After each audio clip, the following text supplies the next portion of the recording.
Nation shall rise against nation, and kingdom against kingdom. There shall be famines and pestilences and earthquakes, and this gospel of the kingdom shall be preached in all the world, and then shall the end come. Tell us, when will these things be? And what will be the sign of your coming and of the end of the age?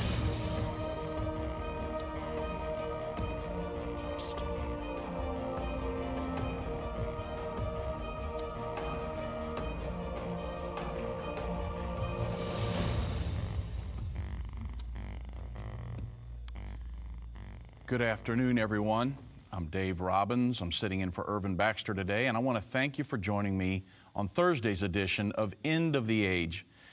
We're going to be discussing the prophesied one world government today and how that compares to our Declaration of Independence here in the United States. It's a very, very key because there's some statements being made lately by Secretary General of the United Nations, Ban Ki-moon, in some speeches. So we're going to go over those statements where he's talking about interdependence and see how that is conflicting with our Declaration of Independence here in the United States.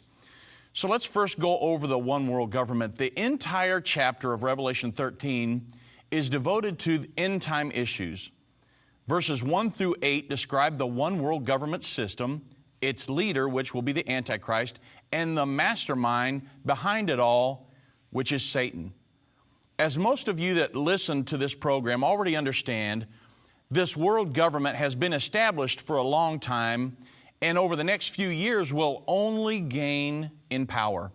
This is the same global governing entity that will be ruled by the Antichrist just prior to the second coming of Jesus Christ. The problem is that God does not want humans to have a one world government. He wants us to depend on Him and not ourselves, not humanistic solutions or not power in numbers. He wanted us to be scattered out across the earth and depend totally upon Him. So the Bible says that this end-time world government will be given its power by Satan himself. The Bible says that the dragon, which is Satan, gave it its seat, its power, and its great authority. It is this same world empire that Jesus Christ Himself will destroy at the Battle of Armageddon and establish His kingdom on earth at that time.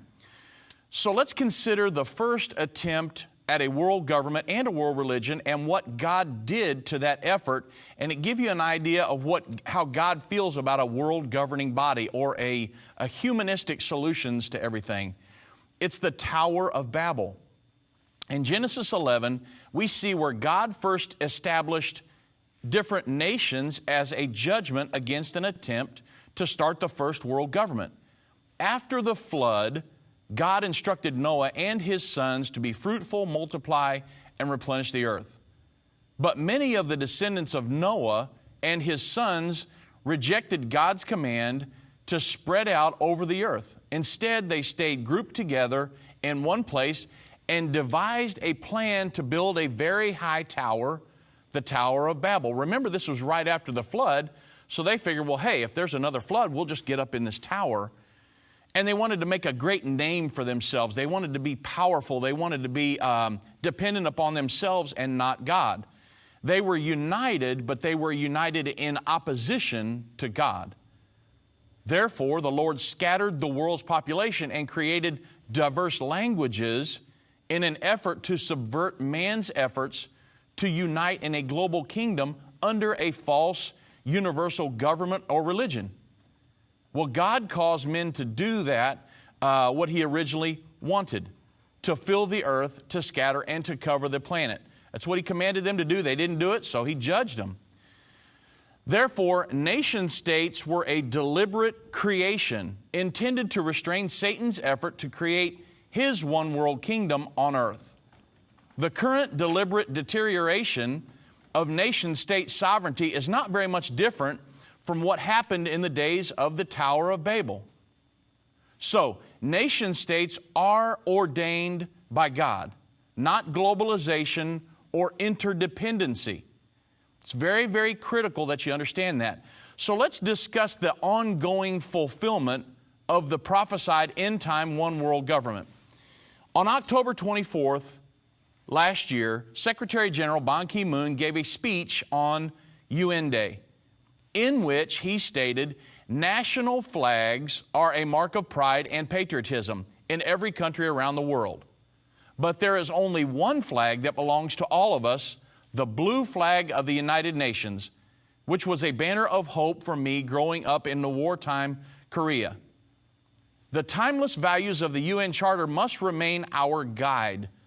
Our shared duty is to unite our strength and to serve we the peoples. So he's saying everybody can have their own nations and their own flags around the world, but there's only one flag that everybody really looks to that belongs to everybody, and that's the blue flag of the UN. Well, of course, we know that because the United Nations was set up to be a global governing entity from its inception in 1945.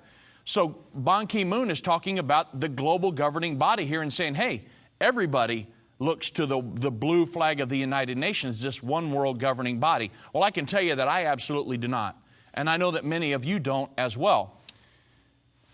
Then on January 20th of this year, just a few days ago, speaking at the Global Economic Forum in Davos, Switzerland, the United Nations Secretary General, again Ban Ki-moon, called on the world's business community to help play its full role in helping to achieve the ambitious 2030 Agenda for Sustainable Development. Mr. Ban Ki-moon stressed that the UN has shown that multilateralism works when it comes to setting ambitious plans, citing Agenda 2030 and the December's Paris Agreement on climate change as visionary and planetary with no time to lose. He goes on to say, our planet and its people are suffering too much. This year has to be the moment for turning global promises into reality. Governments must take the lead with decisive steps. At the same time, businesses can provide essential solutions and resources that put our world on a more sustainable path. Now, here's the key term, the key phrase that I want you to get from what Ban Ki-moon said in this speech. He says, I call Agenda 2030 our declaration of interdependence. So I want you to remember that statement that Ban Ki-moon said. He went on to say that Mr. Ban Ki-moon highlighted the vital need to engage with more companies to reach the agenda's 17 Sustainable Development Goals, ensuring that every one of those companies is committed to universal values and principles. So to begin with, what is the sustainability agenda? Now, I'm going to get into the difference in interdependence and the Declaration of Independence by the United States here in just a little bit. But I want to make sure you understand the impact of the sustainability agenda. It's very, very key. The ultimate impact of the sustainability agenda is a massive transformation of the social, political, technological, cultural, and behavioral processes which impact how mankind produces and consumes. It's how we live. We produce and we consume. In other words, sustainability affects every aspect of life on earth. You either produce something or you're consuming something. Well, green initiatives attempt to modify human behavior to reward us for how we eat, work, travel, and play more sustainably.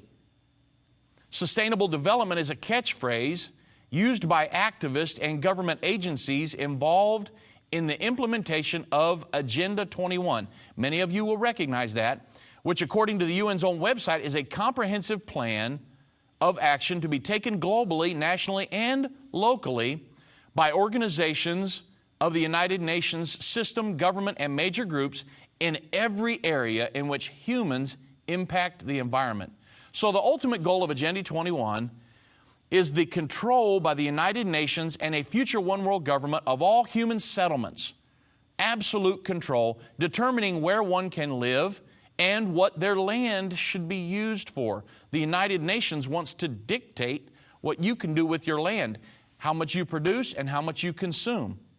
The United Nations actually prepares to implement a one world government just recently. On September 25th of last year, the United Nations launched a major sustainable development agenda for the entire planet, which is designed to end poverty by 2030, is what they say. And as a result, there were 17 Sustainable Development Goals, which replaced the expired Millennium Development Goals as the UN chief initiative for advancing basic living standards in the world and addressing a very broad range of issues. I'm going to go over those issues here in just a moment.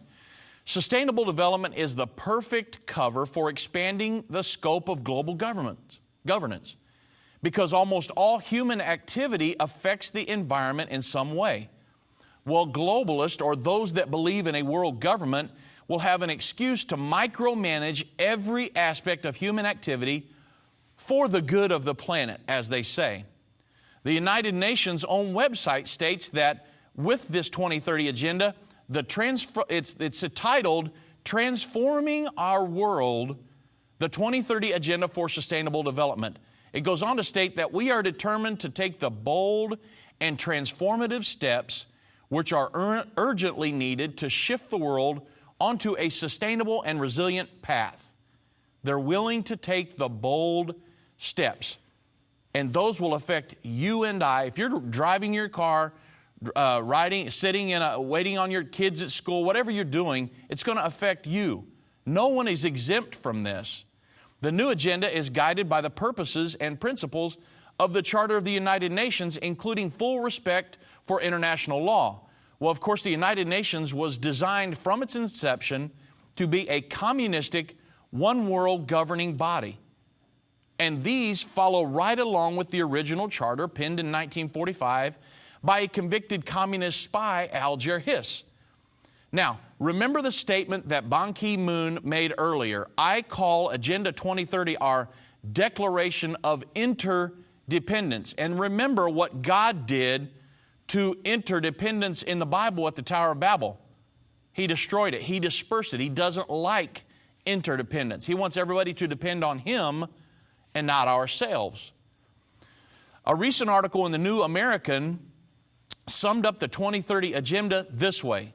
It states, perhaps the single most striking feature of Agenda 2030 is the practically undisguised roadmap to global socialism and corporatism, fascism, as countless analysts have pointed out.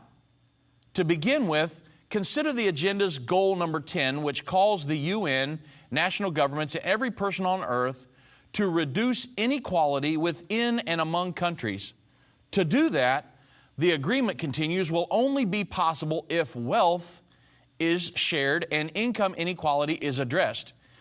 As the UN document also makes clear, national socialism to combat inequality domestically is not enough. International socialism is needed to battle inequality even among countries. But by 2030, in about 14 years now, ensure that all men and women, in particular the poor and the vulnerable, have equal rights to economic resources the document demands. Well, in simpler terms, Western taxpayers, you and I, should prepare to be fleeced so that their wealth can be redistributed internationally as their own economies are cut down to size by big government.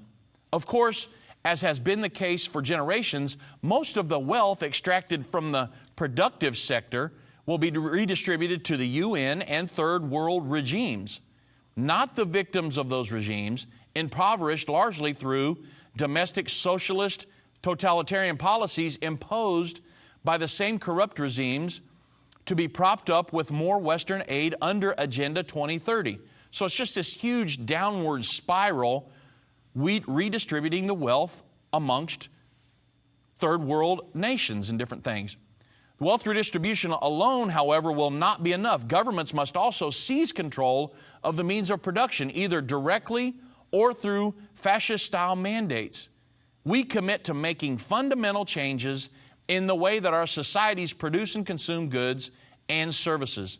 This is what the document states, folks. They're telling you straight up what they're wanting to do. They're wanting to control everything you do, every aspect of life. It also says that governments, international organizations, the business sector, and other non-state actors and individuals must contribute to changing unsustainable consumption and production patterns. They're talking about factories, farmers, small businesses, everyone. No one is exempt from this. To move towards more sustainable patterns of consumption and production. Talk about a world government, and some of us thought, well, hey, we're in the United States. We've got a Declaration of Independence. We're exempt from this. Well, you're absolutely not. It's going to come down to every business owner, every farmer, and with smart meters and all kinds of different things, the different gadgets they're coming up with, they're going to try to control every aspect of your life. So in plain English, the Agenda 2030 document is claiming that today's consumption and production patterns are unsustainable. We'll run out of everything if we use everything, so we'll need to get by with less. Well, how much less? And who says me, Dave Robbins, here in Dallas, Texas, should get by with less? If I'm willing to work harder, I have to do with less. Who's telling me to do that? It's this world governing body. They're telling us right here. It would be hard to find a more clear and concise assessment of how much less we should do than that offered by the late Maurice Strong, the recently deceased Canadian billionaire and longtime UN environmental guru who led the '92 Earth Summit. In a pre-Earth Summit document, he stated, "It is clear that current lifestyles and consumption patterns of the affluent middle class involving high meat intake," now they're worried about what you're going to eat, consumption of large amounts of frozen convenience food, ownership of motor vehicles, numerous electrical appliances, home and workplace air conditioning, expensive suburban housing are not sustainable. So they're going to try to control how you produce and what you consume, whether it's electricity, the food you eat, the resources that you use.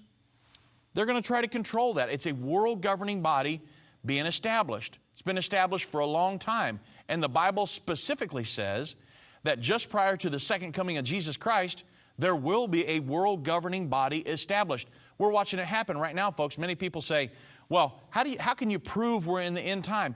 This is one of the biggest ways that we use. It's one of the most prominent proofs that we have that we're living in the end time, the establishment of this one world governing body. And it's doing exactly what the Bible says it's going to do. Now, TruthStream Media prepared a translator. You say, well, these 17 goals in this sustainable development, 2030 agenda, help me understand that. Well, TruthStream Media prepared a translator to help us understand just some of the specific effects. This isn't all of them, but this is some of the specific effects that the 2030 agenda could have on American citizens, you and me, along with the rest of the world. So goal number one, there's 17 goals. I'm going to translate them for you using TruthStream Media's document.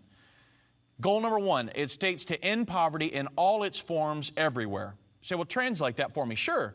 Centralized banks, the International Monetary Fund, the World Bank, Fed to control all finances, and then a digital one world currency in a cashless society.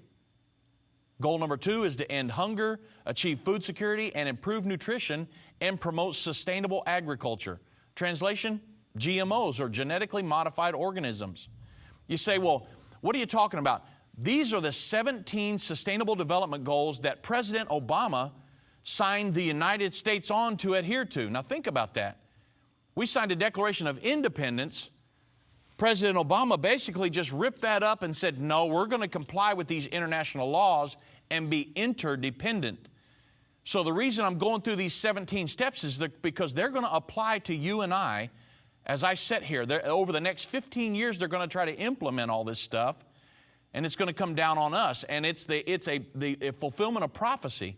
Goal number three, ensure healthy lives and promote well-being for all at all ages. So the world government, this United Nations, thinks that they know better than we do how to run our lives. So they're dictating that, and President Obama has said, yes, the United States will do that. I will sign on to that.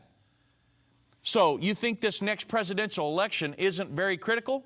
It's absolutely essential that we turn this around and get somebody in there who will pull us out of the United Nations. I'm going to cover all that before the end of the program today. The next one is a translation, is mass vaccination along with mandatory globalized health care. Goal number 4, ensure inclusive and equitable quality education and promote lifelong learning opportunities for all. Translation, UN propaganda, obviously, brainwashing through compulsory education from cradle to grave, i.e., Common Core. Goal number 5, achieve gender equality and empower all women and girls. Translation, population control through forced family planning. Goal number 6, ensure availability and sustainable management of water and sanitation for all. Translation, they're going to privatize all water sources. Even though you own a big ranch down here in Texas, you think the water belongs to you? It doesn't. They're going to privatize all that. Goal number 7, ensure access to affordable, reliable, sustainable, and modern energy for all. Translation, smart grids with smart meters on everything. They're going to control what you produce and consume. Peak pricing, which translates to consumption control. Goal number 8, promote sustained, inclusive, and sustainable economic growth, full and productive employment, and decent work for all. Translation, of course, the Trans-Pacific Partnership. Free trade zones that favor mega corporate interests. Goal number 9, build resilient infrastructure, promote inclusive and sustainable industrialization, and foster innovation. Well, of course, it's going to lead to more toll roads. They're going to push public transit, which is already happening. They're going to remove free travel, and they're going to have environmental restrictions like you can't imagine. And these are, think about this, Obama signed us onto this. All of the nations of the world have already signed this, saying, yes, we will do that, O mighty United Nations. That's what we've been signed on to last September, and they're starting to implement this stuff already. So, the next presidential election, is it important? Absolutely. Know what your candidate believes, and if I was a moderator for a presidential debate, this would be the question I'd ask. Will you pull us out of the United Nations? It'd be one of the main ones. And make sure they give me an answer. Yes, I will, or no, I won't. Goal number 10, reduce inequality within and among countries. Translation, even more regional government, bureaucracy, and wealth redistribution. Goal number 11, make cities and human settlements inclusive, safe, resilient, and sustainable. So the United Nations is wanting to dictate how the United States cities are ran. Think about that. How close can I build to a property line? How can I build my home? Who sets the building codes? What are all these different things? Can I build a lake on my property? They want to dictate all of that. Of course, the translation to this would be Big Brother, Big Data Surveillance State. Goal number 12, ensure sustainable consumption and production patterns. Translation, forced austerity on everyone. Goal number 13, take urgent action to combat climate change and its impacts. Here we go. Cap and trade, carbon taxes, credits, and footprint taxes. They're going to regulate everything. The coal industry, everything. Goal number 14, conserve and sustainably use the oceans, the seas, marine resources for sustainable development. Well, of course, this will lead to environmental restrictions, control all oceans, including mineral rights from the ocean floors. They want to control everything. They're establishing a world governing body, folks. The Bible prophesies it. We're watching it happen. Goal number 15, protect, restore, and promote sustainable use of terrestrial ecosystems, sustainably manage forests, combat desertification, and halt and reverse land degradation and halt biodiversity loss. Translation, more environmental restrictions on top of the already environmental restrictions that we have, more controlling resources and mineral rights. Goal number 16, promote peaceful and inclusive societies for sustainable development. Provide access to justice for all and build effective, accountable, and inclusive institutions at all levels. Translation, UN peacekeeping missions, the International Court of Justice, force people together via fake refugee crisis, and then mediate with more UN peacekeeping when tension breaks out to gain more control over a region. And of course, remove the Second Amendment in the USA. Have you heard anything about that lately? Of course you have. President Obama would love to rip up the Second Amendment. He'd love to. He'd like for nobody to have a gun except people who could control things. The establishment. And of course, our Constitution protects against that. Goal number 17, strengthen the means of implementation and revitalize the global partnership for sustainable development. Translation, remove national sovereignty worldwide. Promote globalism under authority and bloated Orwellian bureaucracy of the United Nations. Remember Ban Ki-moon's statement, I call Agenda 2030 our Declaration of Interdependence. Now listen, folks, these laws don't only apply to overseas countries. President Obama's signature obligated the United States to comply with each goal as well. He signed us onto it. So you might be saying, well, hold on a minute. Didn't the United States sign a Declaration of Independence? Well, let's talk about this global interdependence or world government that he is referring to. Obviously, folks, when you think about the Declaration of Independence and our relationship with King George III, how our forefathers pulled us out from under that, the United Nations today is our 21st century King George. Think about that. We're being placed back under the authority of a tyrant. Abraham Lincoln stated, do not destroy that immortal emblem of humanity, the Declaration of Independence. Bill Clinton then stated, even as people take pride in their national independence, we know we are becoming more and more interdependent.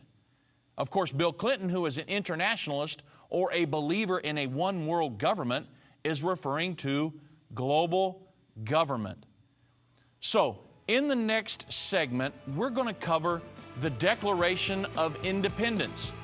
What's it all about? Ban Ki-moon is saying this 2030 agenda is our Declaration of Interdependence, but the United States signed a Declaration of Independence. Well, we're going to discuss the Declaration of Independence when we come back from the break and see just how important this next presidential election is in America.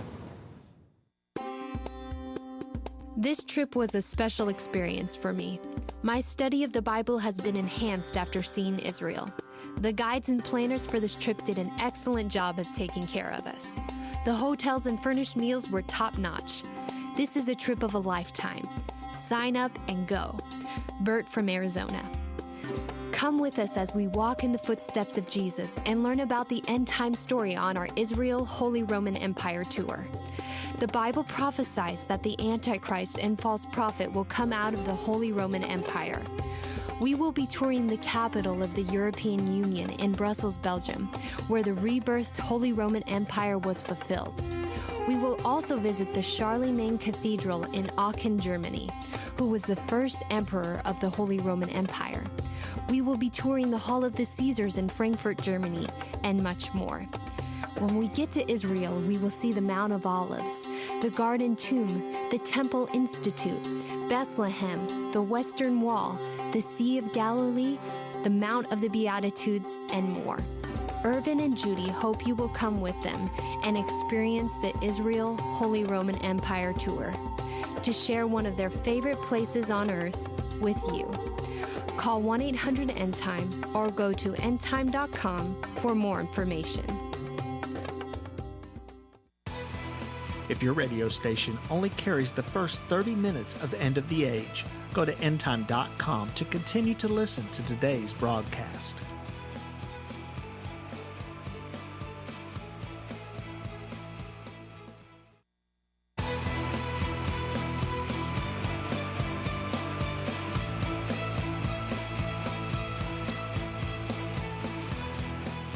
Well, welcome back, everybody. And we talking earlier about the prophesied world government that will be established on the earth just prior to the second coming of Jesus Christ. And in a speech recently, Secretary General of the United Nations, Ban Ki-moon, made a statement. The 2030 agenda, this global governing agenda that the United Nations came up with, this is our declaration of interdependence. God does not want the world interdependent. He wants us dependent upon Him. Of course, the United Nations was founded upon godly principles because we said, hey, we're coming out from under King George III and we're going to serve God to the best of our ability. It's going to be on godly principles. It's going to be on biblical principles, and we're going to trust and depend upon God. We're not going to depend upon big numbers and everybody gathered together. God doesn't want that. So let's discuss the Declaration of Independence, because it's so critical. The Declaration of Independence, as many of you already know, was signed as a result of our revolutionary forefathers' revolt against King George III and his tyrannical dictatorship over the 13 colonies.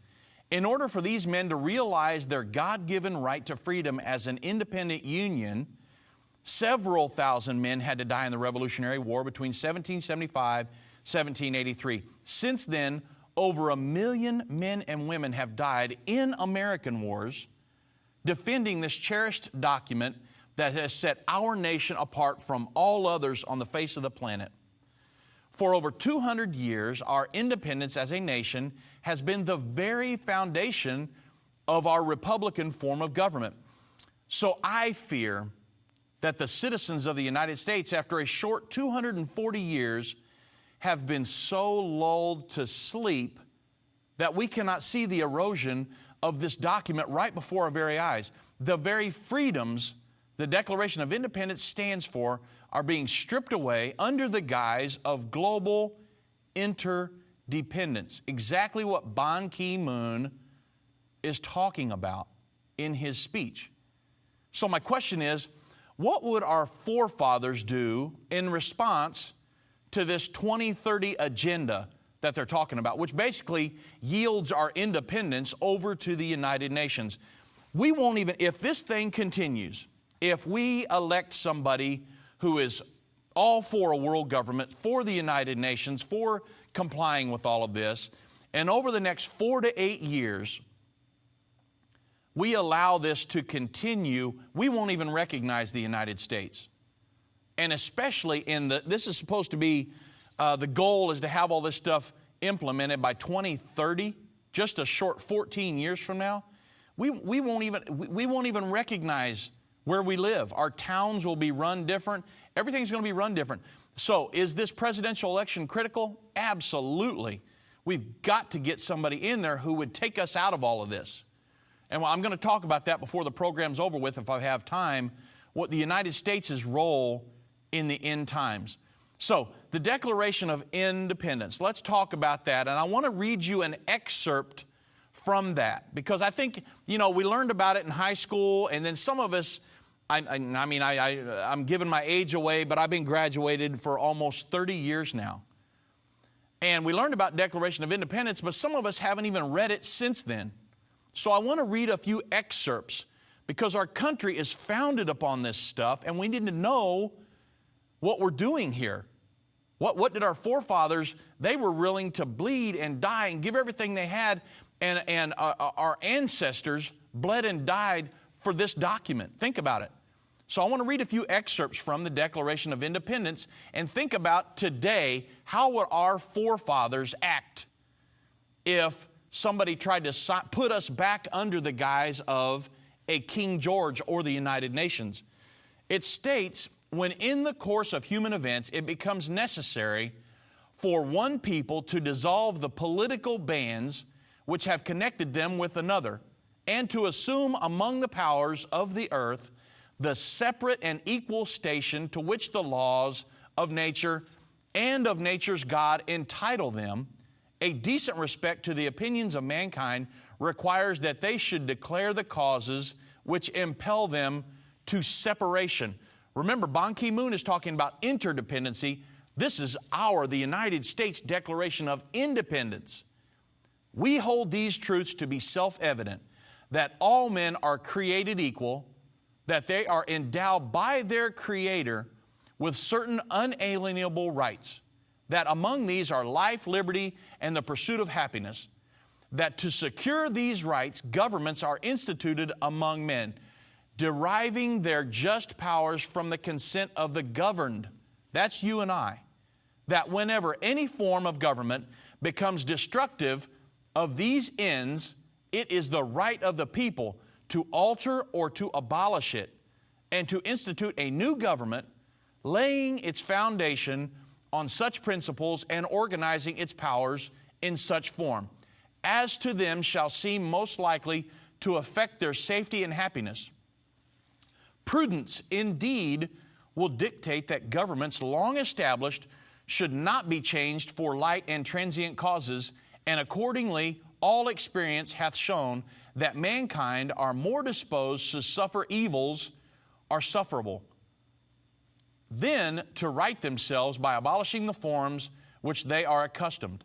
But when a long train of abuses and usurpations, pursuing invariably the same object evinces and a design to reduce them under absolute despotism, it is their right, it is their duty to throw off such government and to provide new guards for their future security. We, therefore, the representatives of the United States of America in General Congress assembled, appealing to the Supreme Judge of the world for the rectitude of our intentions, do in the name and by authority of the good people of these colonies solemnly publish and declare that these united colonies are and of right ought to be free and independent states, not interdependent with overseas nations, independent states, that they are absolved from all allegiance to the British Crown, and that all political connection between them and the state of Great Britain is and ought to be totally dissolved, and that as free and independent states, they have full power to levy war, conclude peace, contract alliances, establish commerce, and to do all other acts and things which independent states may right do. And for the support of this declaration, now get this, with a firm reliance on protection of divine providence. Now here's how these men thought. We mutually pledge to each other our lives, our fortunes, and our sacred honor. Now, those men signed a declaration of independence, not interdependence, Mr. Ban Ki-moon. We're the United States of America. We came out from under tyranny and set up our own nation, not to be dragged back under a tyrannical government 240 years later. So here's what we're going to do, Mr. Ban Ki-moon. We're going to elect a president that will pull, this is my prayer, folks, that we elect a president that will pull us out of the United Nations. We have a spiritual revival in this nation, and we stand with Israel all the way to the second coming of Jesus Christ. That is my prayer. But make no mistake, the United Nations and the 2030 agenda that President Obama just signed a few months ago is a huge step towards the one world government prophesied in Revelation 13, and it is our modern day King George.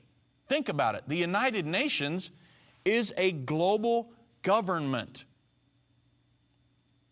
We got to make that very, very clear. And what Mr. Ban Ki-moon is referring to is absolutely a global governing body usurping authority over the nations of the world.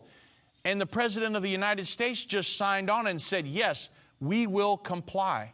That's what happened here. So let's talk about interdependence, global interdependence. We hear about it all the time. What is global interdependence? What's Mr. Ban Ki-moon talking about? Which is exactly what Mr. Ban Ki-moon is referring to. Well, we hear terms like globalization and global interdependence in the news all the time. If you follow the news at all, they're always talking about globalization. The United Nations has been very successful in keeping their global governing system kind of under the radar, using phrases like these. Internationalists, politicians, and the news media know that. Even if a concept is totally untrue, all you have to do is repeat it enough and someone will start to believe it.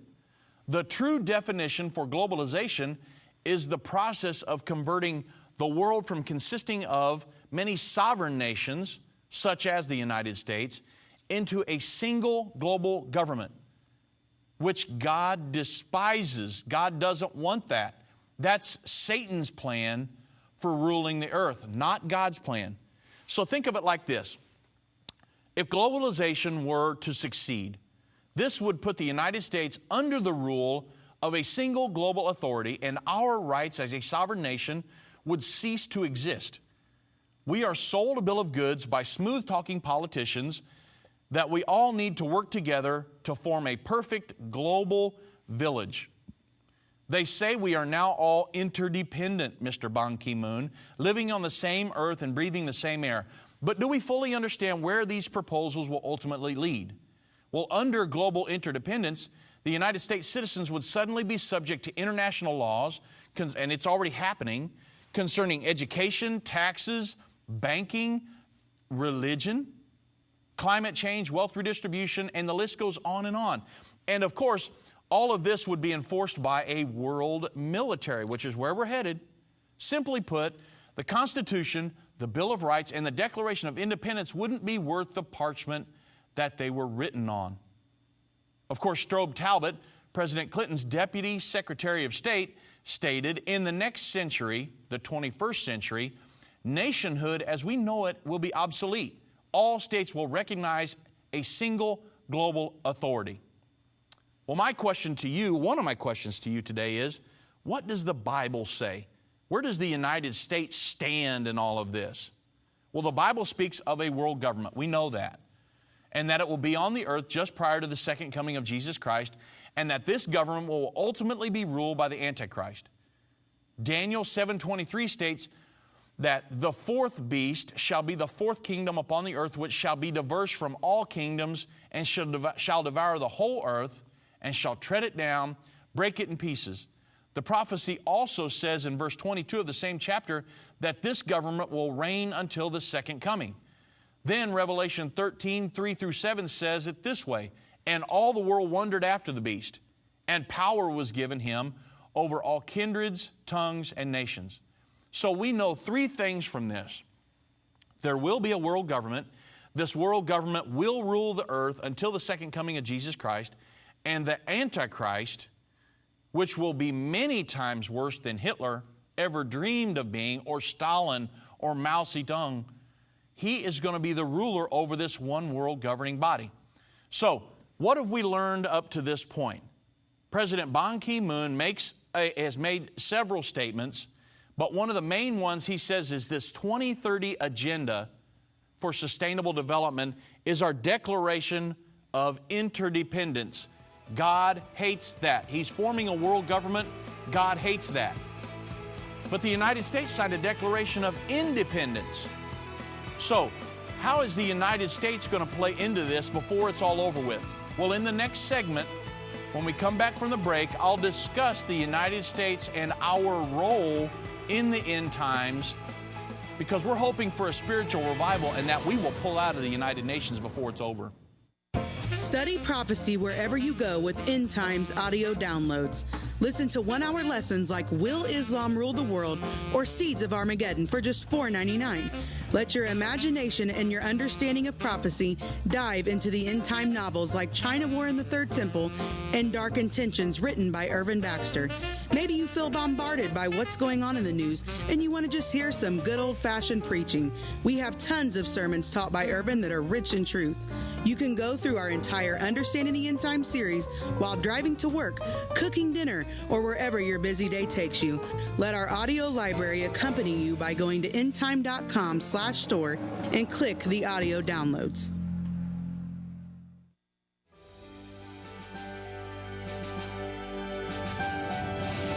Many people are very concerned about the direction of our country, the United States of America. Some are predicting its demise. But we at Endtime Ministries are happy to announce that there is hope for the future of our nation we love so much. The United States and its special role in the future are specifically prophesied in the Bible. In our new DVD, America's God-Given Destiny, Irvin Baxter explains what the Bible says about the future of our nation and the role we are prophesied to fulfill in the end time. We have dedicated this new DVD to helping the Jewish people. As anti-Semitism is rising rapidly around the world, we want to help them get to safety in Israel. Go to endtime.com and under Irvin's Thoughts, click America's God-Given Destiny, or call 1-800-ENDTIME to find out how you can be involved in this exciting project and receive our new DVD. Let's join together and bring revival to our nation by doing what God has called us to do.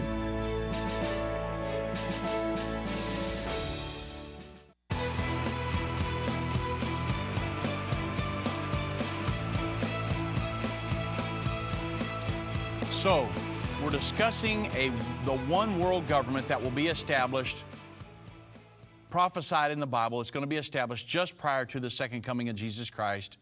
Ban Ki-moon saying that the world we've signed a declaration of interdependence. The United States signed a declaration of independence. How do those two marry? What can we do? What's our next step? Well, here at Endtime Ministries, we get asked these two questions all of the time. Is America prophesied to participate in the world government? And if so, what can be done to stop it? Well, America is not specifically prophesied in Scripture to be part of this end-time world governing body. That's what gives us hope that one of these next presidents or somebody will pull us out of that entity. So you might be asking, well, how do we do that? How do we know? Well, in Daniel chapter 7, God gives Daniel a vision of 4 beasts that represent nations that will be on the earth at the time of the second coming of Jesus Christ. There's a lion with eagle's wings, which of course the lion is Great Britain. The eagle's wings is the United States. A 4-headed leopard, which is Germany. There's a bear, which obviously is Russia. And then there's a 10-horned beast, which is the revived Holy Roman Empire or the current day European Union. In Daniel 7, these are 4 separate beasts or nations. Then in Revelation 13, John records a vision from God of all these same beasts or nations molded into one big beast representing the end time one world government. Revelation 13, 1 through 8 states, "And I stood upon the sand of the sea," this is John recording his vision, "and I saw a beast rise up out of the sea, having 7 heads and 10 horns, and upon his horns 10 crowns, and upon his heads the name of blasphemy. And the beast which I saw was like unto a leopard, and his feet were the feet of the bear, and his mouth is the mouth of the lion. And the dragon, which is Satan, gave him his power, his seat, and his great authority." So John's one big single combo beast in Revelation 13 has 7 heads, which include the 4 heads of the leopard and the 10-horned beast. It also has the feet of the bear, the mouth of the lion, and the body of the leopard. However, if you notice closely, there's one nation missing that was mentioned in Daniel 7, but it's not mentioned in this world governing beast in Revelation 13. The eagle's wings, which symbolize the United States, are not mentioned in that vision. So it is our opinion that Revelation 12:14, which states, "And the woman were given 2 wings of a great eagle, that she might fly into the wilderness, into her place where she is nourished for a time, and half a times, from the face of the serpent," it's prophesying that America will stand with Israel all the way to the second coming of Jesus Christ. Furthermore, Daniel 11:21 through 45 and Revelation 12:14 both speak of wars that the Antichrist will fight during his reign and this one world governing body. So since nations will be opposing the Antichrist, it is possible that the United States could be one of those resisting nations. America simply needs to get back to being a nation whose laws and principles are based on the Bible. We get away from that and we're lost, folks. The Bible says in now Mr. Trump, it's 2 Chronicles 7:14, not 2 Chronicles, 2 Chronicles 7:14. "If my people which are called by my name shall humble themselves and pray and seek my face and turn from their wicked ways, then will I hear from heaven and will forgive their sin and will heal their land." The Scriptures give Christians specific instructions for the last days. Daniel 11:32 through 33 states, "And such as do wickedly against the covenant shall he," the Antichrist, "corrupt by flatteries. But the people that do know their God shall be strong and do exploits. And they that understand among the people shall instruct many." Matthew 24:14 says, "And this gospel of the kingdom shall be preached in all the world for a witness unto all nations, and then shall the end come." So political activism is not the answer. Sure, you need to vote and different things like that, but you're not going to go, beat the pavement and railroad people and this, that, and the other. Politics is not the answer. Preaching the gospel of the kingdom to every person on earth is what God wants His people to be doing in these last times. America was built on godly principles and upon the idea of having one independent nation under God. The very existence of the Declaration of Independence screams to the world that the United States is not interdependent with any foreign nation or world government, nor do we want to be. The global government that will rule the earth over the next few years will be based on Satan's method of ruling the world and not God's. Remember the Tower of Babel. At this critical time, it is absolutely imperative that we have enough prophetic understanding. If you don't understand the prophecies of the Bible, listen to this program, watch our television show, go to our website. There's more stuff than you could ever read on there. Get our DVDs, understand this stuff because you're going to live through it. It's very critical that you understand it so you can tell your family, your friends, your co-workers, all of your sphere of influence. God has placed you there to tell them. You need to understand these prophecies to declare separation from our present day King George, which is the one world government. It's very, very, very critical. So before the program's over with, I got one more thing I want to do, but I want to recap real quick what we've talked about today.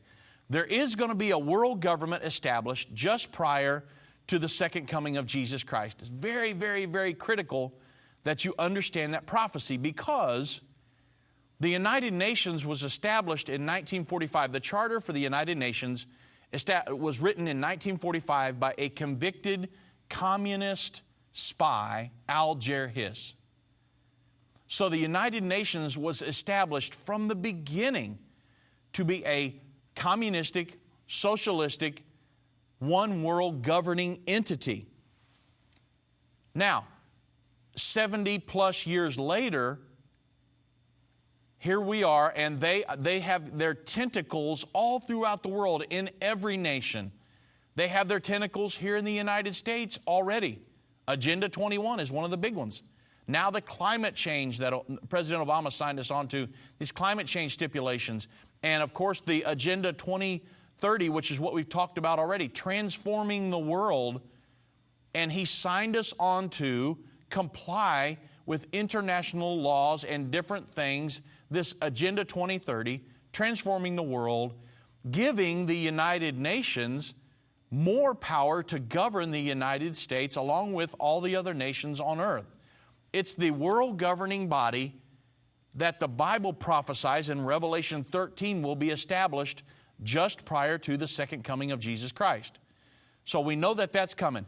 Then Ban Ki-moon, the Secretary General of the United Nations, makes a speech on January 20th, and he says that this Agenda 2030 that we've signed in September is our declaration of interdependence. Well, when he makes statements like that, all of us here at Endtime Ministries and everybody that understands prophecy or Scripture at all understands the Tower of Babel knows that God is diametrically opposed to.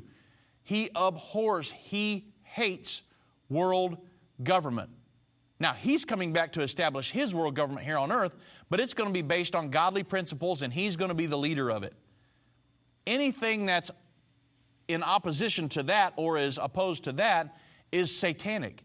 Satanic, from the very get-go, has tried to establish a world governing body all the way through. And God has obviously opposes that because He's trying to get everybody's eyes on Him and not God. And so that's why the Bible specifically says in Revelation 13 that this last world governing body, its seat, its power, and its great authority come from the dragon, which is Satan. And so it's very, very, very critical that you understand the prophecies of this one world government, where it's found in the Bible, so you can explain to people, this is not a good thing. The United Nations is not a good thing. It's something that God is not pleased with, and He's coming back to destroy it at the Battle of Armageddon and at His second coming. He's going to plant His feet upon the Mount of Olives, and He's going to destroy the one world government and establish His kingdom here on earth. And of course, the saints will rule and reign as kings and priests with Him for 1,000 years. But, so finally, before the program's over with, I want to let you in on something that we did in our last magazine. What we did, we put together a chart, because this next presidential debate is so critical that we want you all to make sure that we want to help educate you on what each candidate believes in, so that you can know what you're voting for. A lot of people, you hear these interviews on TV and different things, and they ask about the different issues that the candidates believe on, and people don't have a clue. They just showed up to vote. You need to be an educated voter, a prayerful voter, and vote for the right person. Politics is Satan's method of ruling the world. But the Bible says God sets kings up and takes them down. So God could put somebody in there to pull us out of the United Nations before it's all over with. God could do that. So we need to be prayerful. We need to be educated. But we have this chart. I'm going to hold it up here. It gives all the presidential candidates, and it shows you where they stand on all of the issues. Now, this is February, and the election is in November. Things might change between now and then, and we may update the chart, but you can go to endtime.com and look at the banner at the very top. It'll scroll and just scroll over, and it's like the second one, and it'll bring up this chart. You can go there, and we've got all kinds of information for you on what the candidates believe. They'll say this in a debate, but then one of them may say, well, I'm against abortion, but when you go do the research, he may have served on a panel that supported abortion financially. So you got to look at everything and weigh everything and say, the guy says this, but he actually done this. So it's very, very critical at the end of this program, before we get off the air today, that, number one, you know there's a world government coming. It's been established for a long time, and we're actually watching the culmination of it every day in the news. You can read something, read up about this stuff, study it, know what you believe, and then share with somebody. Understand what you believe and share these prophecies with other people about the world government, world religion, World War III, the mark of the beast, all the different things. That way people can understand. We're preparing them mentally and physically for the times just ahead. And then go to endtime.com, look at the presidential chart that we put together to help educate you on how you might want to vote. You know, understand the issues, know what these guys believe, because there's all kinds of information on there that you can go to help educate you on how to maybe help you vote coming up in the next election, depending on your belief system. Lord bless y'all.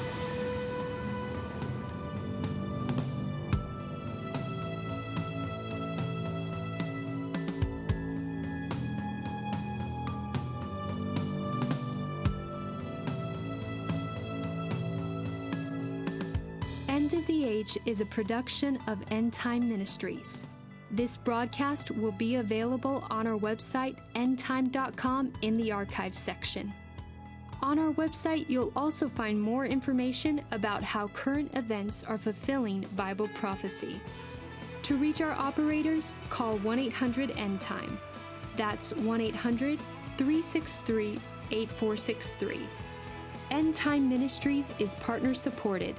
We would like to say thank you to our partners who made this broadcast possible. To do what Matthew 24:14 said, to reach the world with the gospel of the kingdom.